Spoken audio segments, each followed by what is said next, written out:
Assalamualaikum warahmatullahi wabarakatuh. Alhamdulillahirabbil alamin. Assalatu wassalamu ala asrofil anbiya'i wal mursalin wa ala alihi wa ashabihi rasulillahi ajma'in.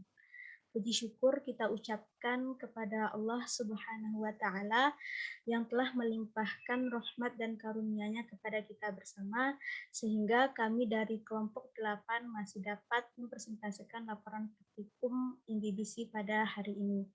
Salawat dan salam tak lupa pula kita ucapkan kepada Nabi besar Muhammad sallallahu alaihi wasallam.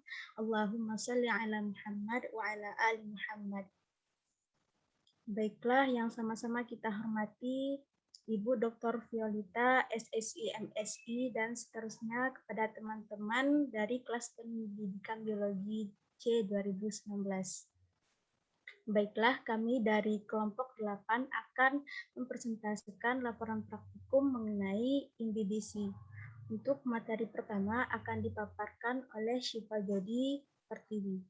Kepada Syifa, kita persilahkan.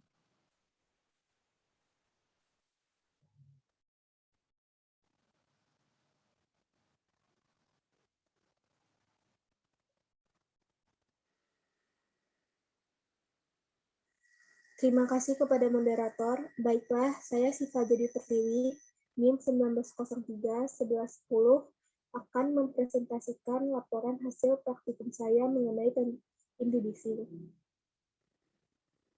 Next.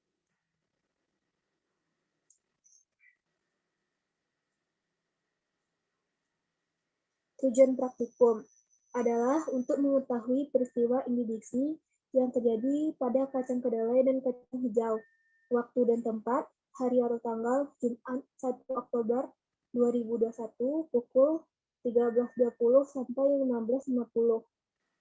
Tempat, Jorong Tanjati, Nagari 7 Kota Telago, Kecamatan Gugua, Kabupaten Mojokerto, Provinsi Sumatera Barat, dilakukan melalui daring atau online. Next. Dasar teori. INDIBISI adalah absorpsi air oleh bahan-bahan koloid dan zat padat dalam atau bagian tumbuhan. Masuknya air disertai membengkaknya bahan koloid dan peningkatan berat tumbuhan. INDIBISI dapat menimbulkan kekuatan yang sangat besar.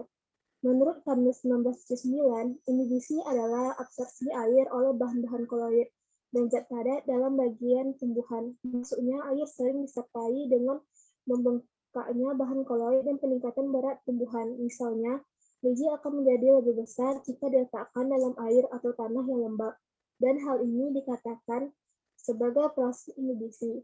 Pada INDIBISI tidak ada keterlibatan membran seperti pada osmosis. INDIBISI terjadi pada pembukaan struktur-struktur mikroskopis dalam sel tumbuhan seperti selulosa, nukleotida, protein, dan bahan lainnya menarik dan memegang molekul air dengan gaya tarik intermolekul. Alat dan bahan. Yang pertama adalah alat, yaitu alatnya ada 3, yaitu gelas plastik, timbangan, pencatat waktu atau stopwatch. Kemudian bahan. Bahannya terdiri dari biji kacang kedelai, biji kacang hijau, air, dan kertas tisu. Langkah kerja. Yang pertama adalah menyiapkan alat dan bahan. Kedua, memasukkan air ke dalam wadah yang berisi kacang hijau. Yang ketiga, memasukkan air ke dalam wadah yang berisi kacang kedelai. Yang keempat, menunggu hingga 3 jam. Setelah 3 jam, membuang air bekas rendaman kacang kedelai. Yang keenam yaitu membuang air bekas rendaman kacang hijau. Dan ini foto setelah airnya dibuang. Yang ketujuh yaitu mengeluarkan biji kacang kedelai dari gelas plastik. Yang kedelapan mengeluarkan biji kacang hijau dari gelas plastik. Yang ke-9 mengusap kelebihan air pada kacang kedelai dengan kertas tisu. Yang ke-10 mengusap kelebihan air pada kacang hijau dengan kertas tisu.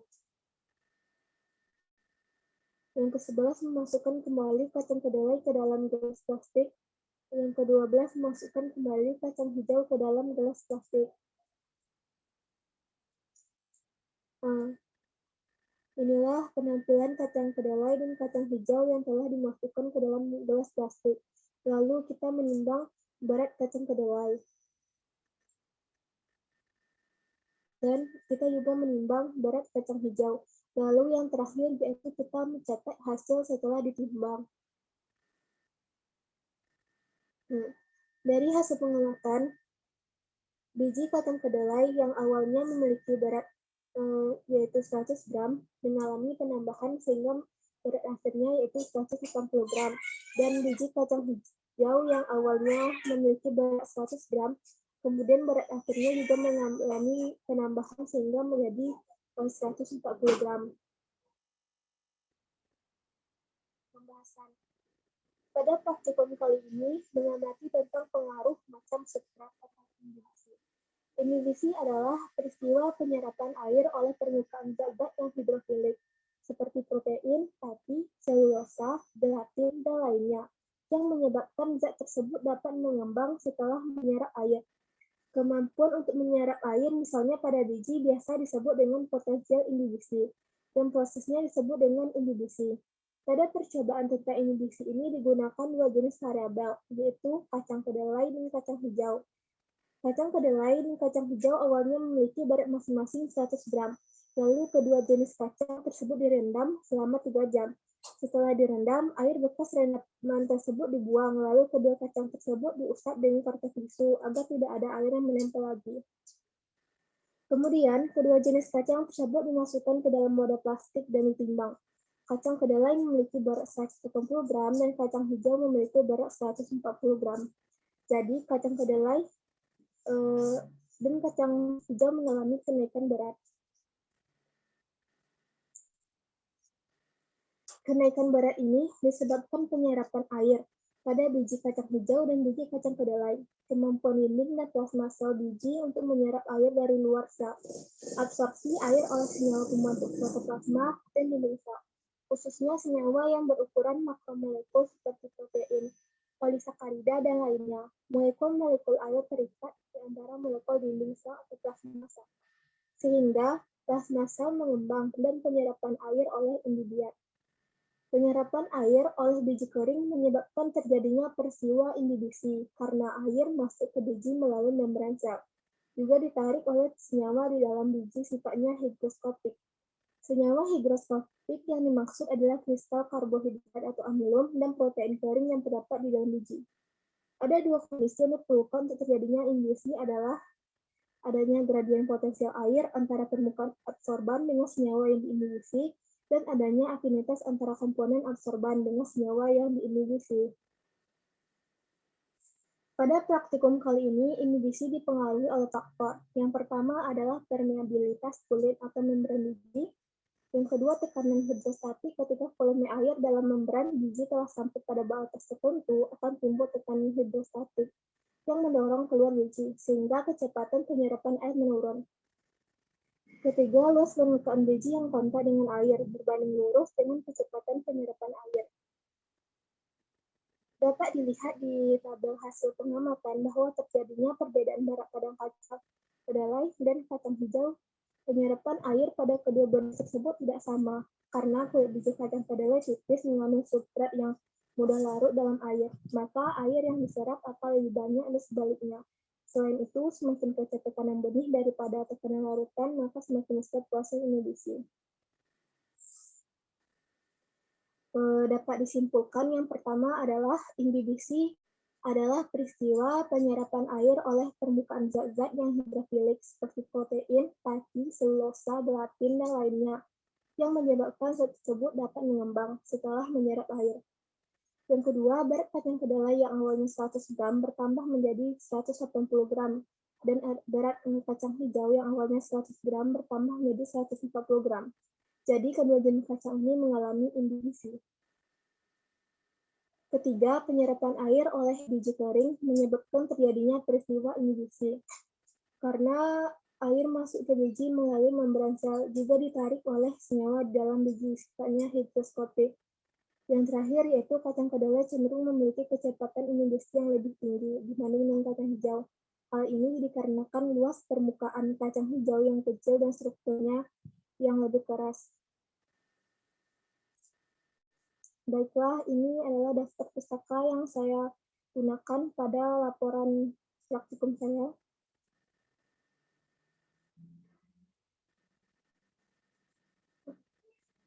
Terima kasih. Hanya sekian hasil presentasi dari saya. Saya kembalikan kepada moderator.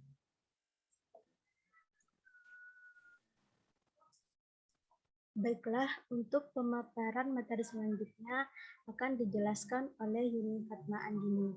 Kepada Fatma, kita persilakan.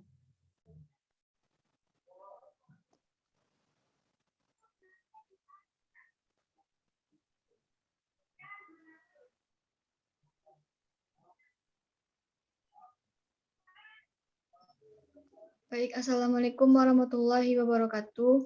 Saya Yuni Fatma Andini, NIM 19031119, akan mempresentasikan hasil laporan praktikum fisiologi tumbuhan saya mengenai MBBC.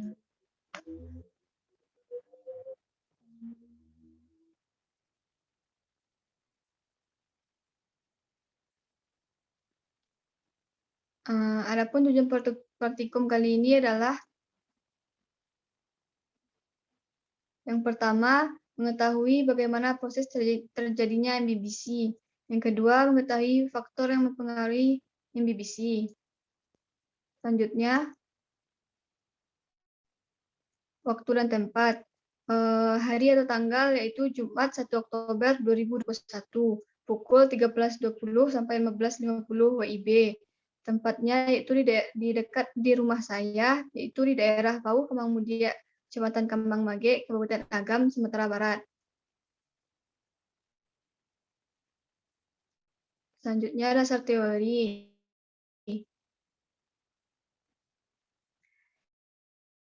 MBBC adalah peristiwa di mana perpindahan molekul-molekul air dalam suatu zat lain lewat lubang atau pori yang cukup besar dan molekul air itu menetap di dalam zat tersebut. MBBC adalah tahap pertama yang sangat penting karena menyebabkan peningkatan kandungan air benih yang diperlukan untuk memicu perubahan biokimiawi dalam benih sehingga benih akan berkecambah. Dalam proses perkecambahan, endosperma beroperasi sebagai jaringan yang mengendalikan perkecambahan. Selanjutnya, faktor yang mempengaruhi kecepatan penyerapan air oleh biji.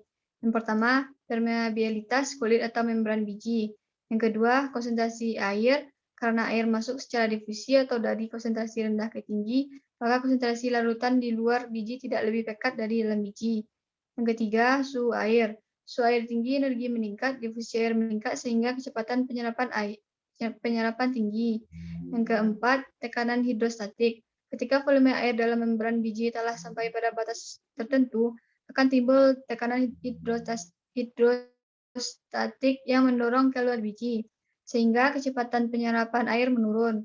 Yang kelima, luas permukaan biji yang kontak dengan air, berbanding lurus dengan kecepatan penyerapan air.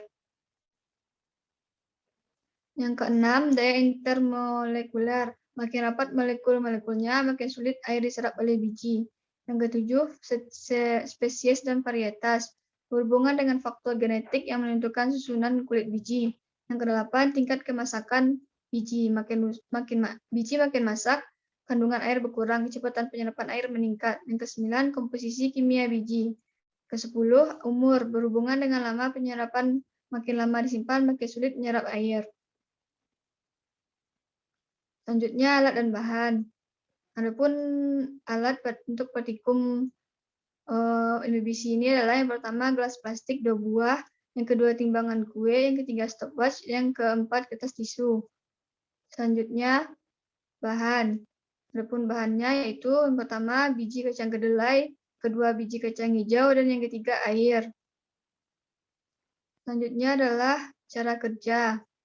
Cara kerja yang pertama yaitu menimbang kacang hijau dan kacang kedelai masing-masing 100 gram, kemudian memasukkannya ke dalam gelas plastik aqua. Yang kedua, memasukkan air ke dalam gelas plastik aqua sampai biji terendam, atau air yang dimasukkan ke masing-masing gelas plastik harus sama banyak. Yang ketiga, tunggu hingga 3 jam. Keempat, setelah 3 jam, keluarkan air dalam gelas lalu mengeluarkan biji dalam gelas plastik aqua. Yang kelima, mengusap kelebihan air dengan menggunakan kaset tisu. Yang keenam, menimbang kembali berat kacang kedelai dan kacang hijau. Yang ketujuh, membandingkan jumlah air yang dapat diserap oleh masing-masing biji.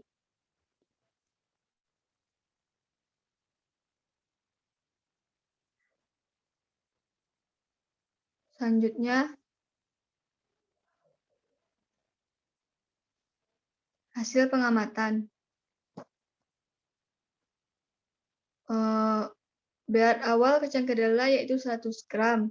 Kemudian setelah ditunggu selama 3 jam, berat akhirnya menjadi 200 gram. Kemudian berat awal kacang hijau adalah 100 gram. Kemudian setelah ditunggu selama 3 jam, beratnya menjadi 160 gram. Selanjutnya pembahasan. Pada praktikum ini membahas mengenai IMBBC. Percobaannya menggunakan kacang kedelai dan kacang hijau sebagai sampel. Berdasarkan hasil pengamatan diketahui bahwa berat awal kacang kedelai yaitu 100 gram, kemudian setelah direndam dengan air selama 3 jam, berat akhir kacang kedelai menjadi 200 gram. Sedangkan berat awal kacang hijau adalah 100 gram, kemudian setelah direndam dengan air selama 3 jam, berat akhir kacang hijau menjadi 160 gram. Berdasarkan data tersebut, maka kacang kedelai dan kacang hijau telah mengalami proses imbibiasi, yakni peristiwa di mana perpindahan molekul-molekul air di dalam suatu zat lain lewat lubang atau pori yang cukup besar dan molekul air itu menetap di dalam zat tersebut, serta peristiwa penyerapan air oleh biji. Hal ini diketahui berdasarkan berat biji yang bertambah setelah perendaman selama 3 jam. Proses masuknya air ke dalam biji ini dinamakan dengan imbibiasi. Pada pengamatan biji yang lebih cepat menyerap air adalah biji kacang kedelai dengan bukti bahwa berat kacang kedelai lebih banyak daripada berat kacang hijau. Kacang kedelai cepat menyerap air dikarenakan tekstur bijinya yang tidak terlalu keras dibandingkan dengan kacang hijau, dan biji kacang kedelai tidak dilapisi oleh kulit. Adapun faktor lain yang mempengaruhi kecepatan penyerapan air pada biji adalah luas permukaan biji yang kontak dengan air, berbanding lurus dengan kecepatan penyerapan air. Hal ini dapat dilihat pada biji kacang kedelai yang lebih besar dari biji kacang hijau, sehingga penyerapan airnya lebih banyak dan cepat. Selanjutnya kesimpulan pada praktikum ini. Yang pertama, imbibiasi adalah peristiwa di mana perpindahan molekul-molekul air di dalam suatu zat lain lewat lubang atau pori yang cukup besar dan molekul air itu menetap di dalam zat tersebut, atau peristiwa penyerapan air oleh biji. Kedua, pada percobaan yang dilakukan telah terjadi proses imbibiasi atau penyerapan air oleh biji. Proses ini ditandai dengan bertambah beratnya biji kacang kedelai dan kacang hijau setelah direndam selama 3 jam.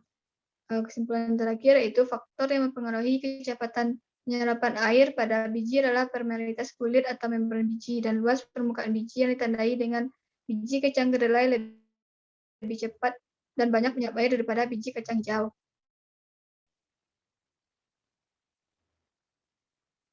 Berikut adalah referensi saya dalam membuat laporan praktikum. Sekian penjelasan laporan praktikum saya mengenai imbibiasi. Saya kembalikan kepada moderator. Baiklah, untuk selanjutnya saya akan menjelaskan mengenai laporan praktikum saya sendiri.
Untuk laporan praktikum fisiologi tumbuhan yang hari ini, yaitu imbibisi.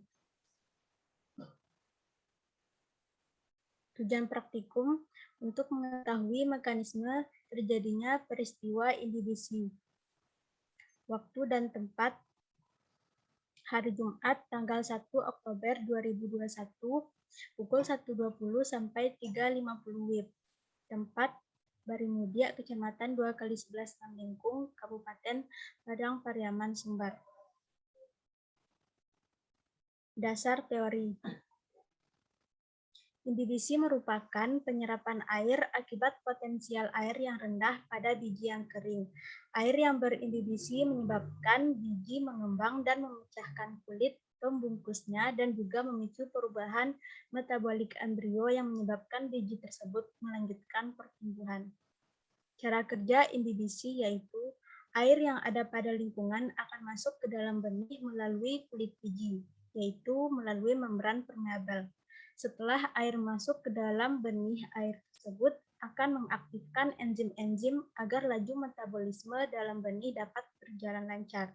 Setelah metabolisme dalam biji aktif, maka proses perkecambahan pun akan terjadi. Begitu juga perendaman yang dilakukan dalam percobaan. Perendaman dilakukan bertujuan untuk mengetahui proses masuknya air ke dalam benih. Perendaman untuk mengetahui laju imbibisi dari benih. Peristiwa imbibisi pada hakikatnya adalah peristiwa difusi air belaka ditilik dari molekul air melewati lubang dinding sel maupun protoplas, maka imbibisi juga merupakan peristiwa osmosis. Perbedaan nyata antara imbibisi dan osmosis adalah pada imbibisi terdapat adsorban. Ada dua kondisi yang diperlukan untuk terjadinya imbibisi, yaitu adanya gradien potensial air antara permukaan adsorban dengan senyawa yang diimbibisi dan adanya afinitas antara komponen adsorban dengan senyawa yang diimbibisi. Untuk alat dan bahan pada praktikum kali ini, yang pertama alat timbangan kue atau timbangan digital, pencatat waktu atau stopwatch yang saya gunakan dari HP, lalu gelas plastik aqua. Untuk bahan yang pertama kertas tisu, biji kacang hijau, biji kedelai, dan air. Cara kerja yang pertama, menimbang kacang hijau dan kacang kedelai masing-masing 100 gram, kemudian memasukkannya ke dalam gelas plastik aqua. Yang kedua, memasukkan air ke dalam gelas plastik aqua sampai biji terendam. Menggunakan jumlah air yang sama banyak pada masing-masing kacang kedelai dan juga kacang hijau. Yang keempat, menunggu perendaman hingga 3 jam.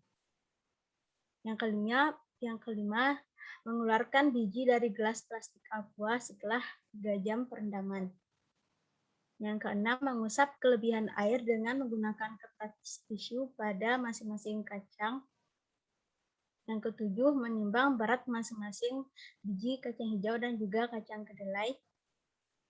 Yang kedelapan, membandingkan jumlah air yang dapat diserap oleh masing-masing biji. Untuk tabel pengamatan. Untuk yang pertama, jenis kacang kedelai. Berat awal 100 gram dan berat akhir 169 gram. Dan kacang hijau berat awal 100 gram dan berat akhir 133 gram.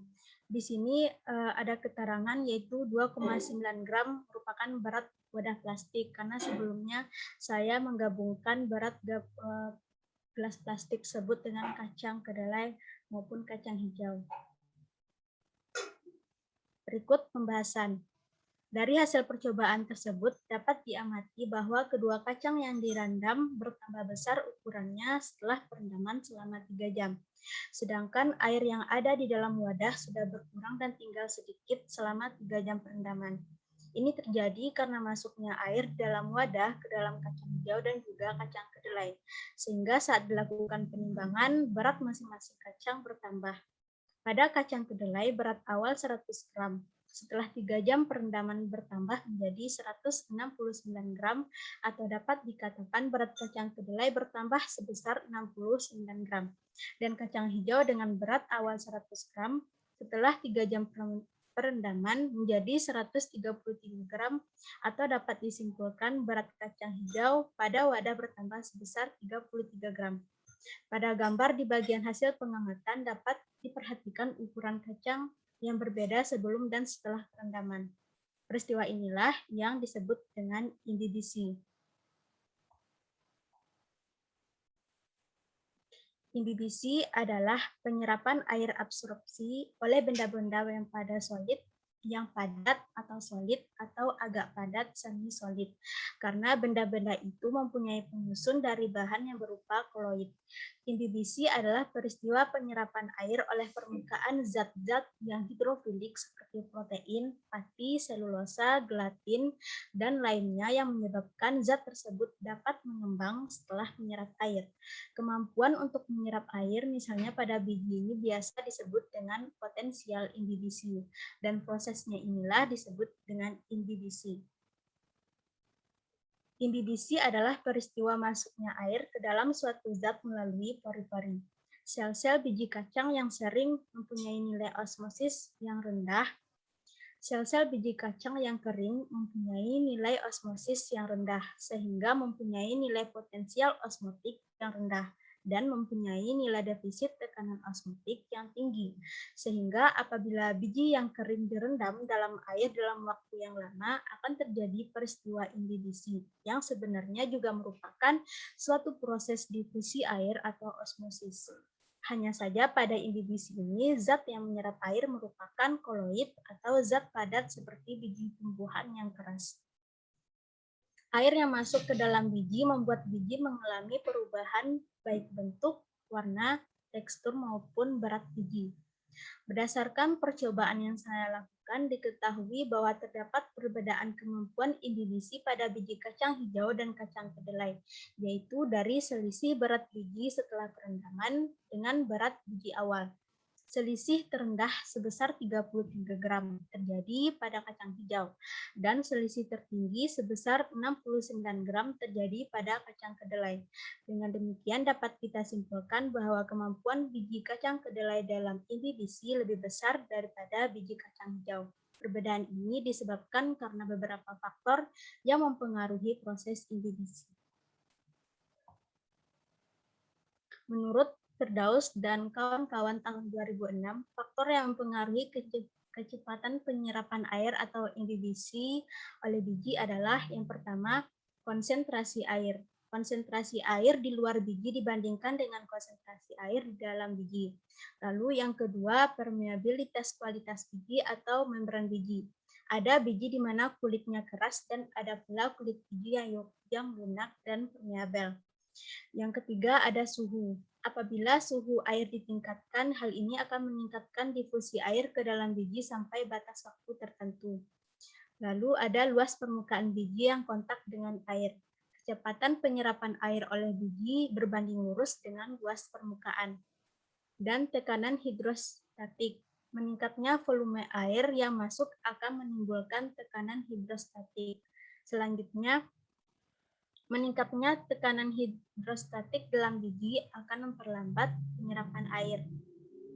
Lalu spesies, masing-masing spesies mempunyai kecepatan penyerapan tertentu. Jadi maksudnya jenis biji yang dilakukan imbibisi ini. Lalu selanjutnya komposisi kimia pada biji.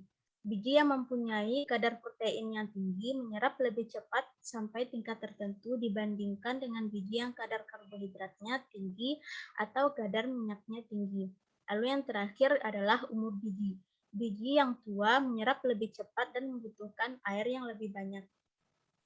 Untuk kesimpulan dari praktikum kali ini adalah yang pertama, imbibisi adalah penyerapan air oleh benda-benda padat atau solid atau agak padat semi solid. Karena benda-benda itu mempunyai zat penyusun dari bahan yang berupa koloid. Yang kedua, berdasarkan percobaan yang dilakukan dapat diketahui kemampuan biji kacang kedelai dalam imbibisi lebih besar daripada biji kacang hijau. Yang ketiga, faktor yang mempengaruhi imbibisi adalah potensial osmosis, konsentrasi air, permeabilitas kulit biji atau membran biji, suhu, luas permukaan biji, tekanan hidrostatik jenis biji, dan komposisi kimia biji. Yang terakhir adalah umur biji. Dan ini merupakan daftar pustaka dari referensi-referensi pada laporan praktikum yang saya gunakan. Baiklah, demikian persentase dari kelompok 8. Berakhirnya pemaparan materi dari saya, maka berakhir pula lah persentase dari kelompok 8. Saya akhiri, wabillahi taufiq wal hidayah. Assalamualaikum warahmatullahi wabarakatuh.